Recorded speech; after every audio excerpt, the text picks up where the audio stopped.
Communiqué de la plateforme libérée Jean-Rémy Yama. Détention arbitraire et nouvelle mise sous mandat de dépôt du président Jean-Rémy Yama. Le vendredi 10 juin 2022, la société civile, réunie au sein de la plateforme libérée Jean-Rémy Yama, apprenait des avocats de ce dernier de la délivrance d'un nouveau mandat de dépôt consécutif à l'ouverture par le procureur de la République, André Patrick Ropona, d'une nouvelle instruction auprès de la Cour criminelle spécialisée, ce, quelque temps après que le juge d'instruction, Charlène Magali Makobia Oye, eut ordonné la libération provisoire du président Jean-Rémy Yama. La société civile tient par les développements ci-après à situer l'opinion nationale et internationale sur l'enchaînement des faits. Les faits. En novembre 2021, alors à l'étranger, Jean-Rémy Yama saisit le procureur André Patrick Ropona de la période à laquelle il rentrera au Gabon pour se tenir à la disposition de la justice au cas où des poursuites judiciaires étaient engagées contre lui au regard de la publication de plusieurs articles de presse et un reportage sur Gabon 24 l'accusant d'abus de confiance et escroquerie. En décembre 2021, de décembre 2021 au 27 février 2022, le président Jean-Rémy Yama séjourne au Gabon, anime plusieurs activités sans être interpellé. Informé pourtant par André Patrick Ropona, procureur de la République, de l'existence d'actions judiciaires contre sa personne. Sans être interpellé, informé pourtant par André Patrick Ropona, procureur de la République, de l'existence d'actions judiciaires contre sa personne. Le troisième fait. Diagnostiqué depuis 2016 d'une maladie très peu connue, appelée apnée du sommeil, qui se manifeste par des arrêts de la respiration pendant le sommeil, privant le cerveau d'oxygène susceptible de causer des lésions pouvant, à la longue, provoquer un arrêt cérébral mortel. Le seul traitement connu contre cette maladie est l'utilisation d'un appareil respiratoire chargé d'oxygéner le cerveau. Le fonctionnement optimal de cet appareil requiert sa maintenance rigoureuse, en particulier son recalibrage périodique, opération réalisable uniquement à l'extérieur du Gabon en raison de l'absence de compétences locales.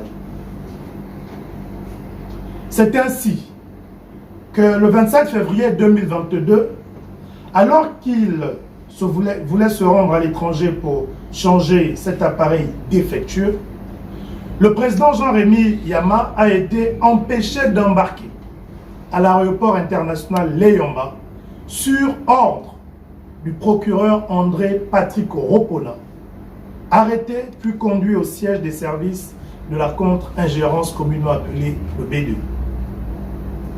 Du 27 février au 2 mars 2022, le président Jean-Rémy Yama y séjourne et est notifié des poursuites engagées contre lui par André Patrick Ropona, procureur de la République pour abus de confiance, sur des faits précédemment classés sans suite 3 années avant par son prédécesseur, le procureur Olivier Nzao.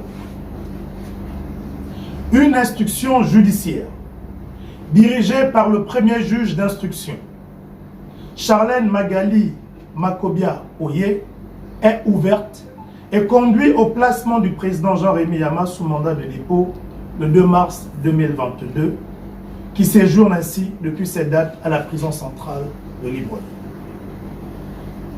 En raison de l'état défectueux de son appareil respiratoire, ainsi que de ses conditions de détention incompatibles avec son état de santé, Le président Jean-Rémy Yama voit son état de santé se dégrader de jour en jour.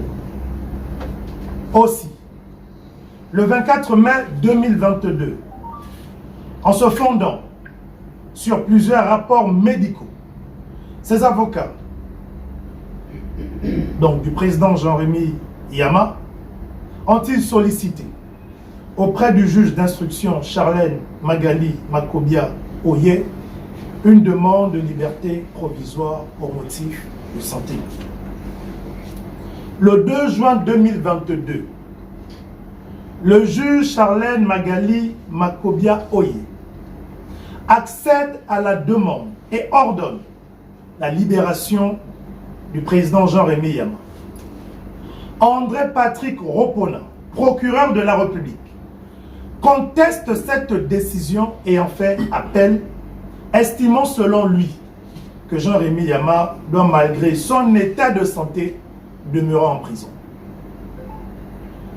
Tout en faisant appel, André Patrick Ropona, procureur de la République, ouvre aussitôt une nouvelle instruction pour détournement des fonds publics auprès d'une autre juridiction, la Cour criminelle spécialisée.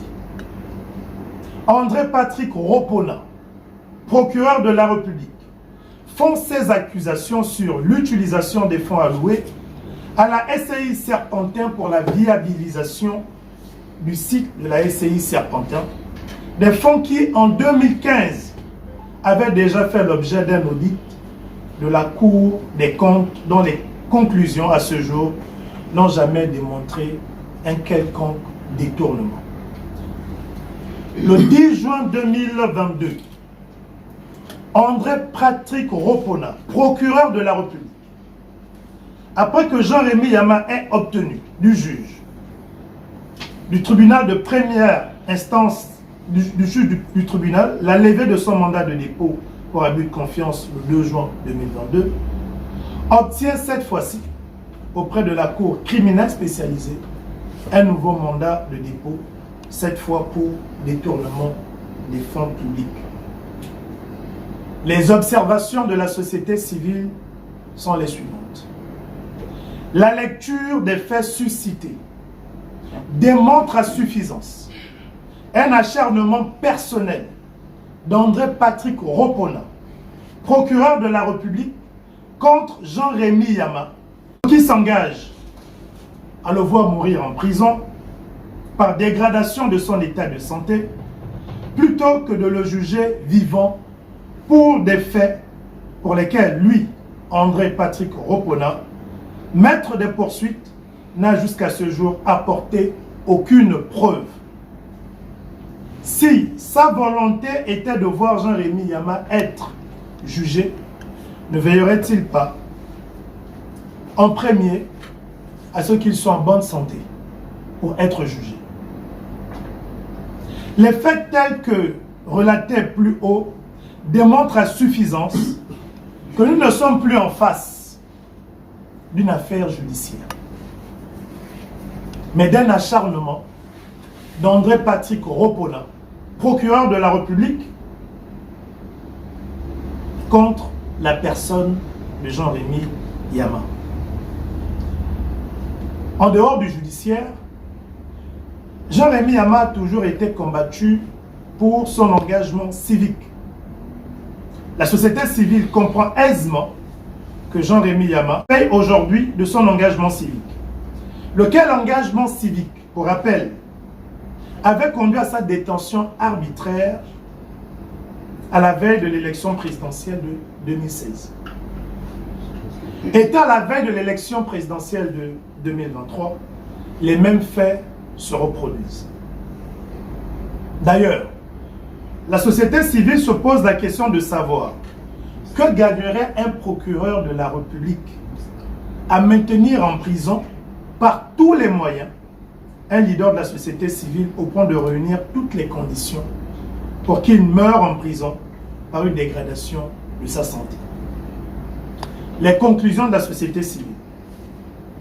La société civile comprend de ce fait qu'André Patrick Ropona, procureur de la République, exécute un projet au profit de quelqu'un politique, sachant que le pire sur Jean-Rémy Yama en prison n'aura pour conséquence que de créer un soulèvement populaire contre les autorités au pouvoir, lesquelles l'ont nommé procureur de la République. Fort de ce qui précède, la société civile conclut qu'André Patrick Ropona, procureur de la République, mène un combat personnel visant à physiquement éliminer le président Jean-Rémy Yama de façon insidieuse. Et par conséquent, la société civile, tout en tenant désormais André Patrick Ropona, procureur de la République, responsable personnellement de tout ce qui adviendra au président Jean-Rémy Yama, annonce qu'elle engagera des poursuites judiciaires contre André Patrick Ropona, procureur de la République, pour mise en danger de la vie d'autrui auprès des juridictions avec compétence universelle. Et comme le Gabon est membre du Conseil des droits de l'homme des Nations Unies depuis 2020, membre non permanent du Conseil de sécurité des Nations Unies depuis janvier 2022, la société civile tiendrait pour responsable le ministre de la Justice et le représentant spécial du secrétaire général des Nations Unies au Gabon, M. François Lousseni Fall, de toute dégradation de l'état de santé de Jean-Rémy Yama au regard de la violation des textes fondateurs des Nations Unies ratifiés par le Gabon depuis 1960. Enfin, la plateforme libérée Jean-Rémy Yama salue le courage du juge Charlène Magali Makobia Oye, qui, nous le savons, a eu à faire face à la détermination du procureur André Patrick Ropona, dont la seule détermination ne vise qu'à voir la santé du président Jean-Rémy Yama se dégrader en prison et en mourir en conséquence. Fin Libreville, le 11 juin 2022.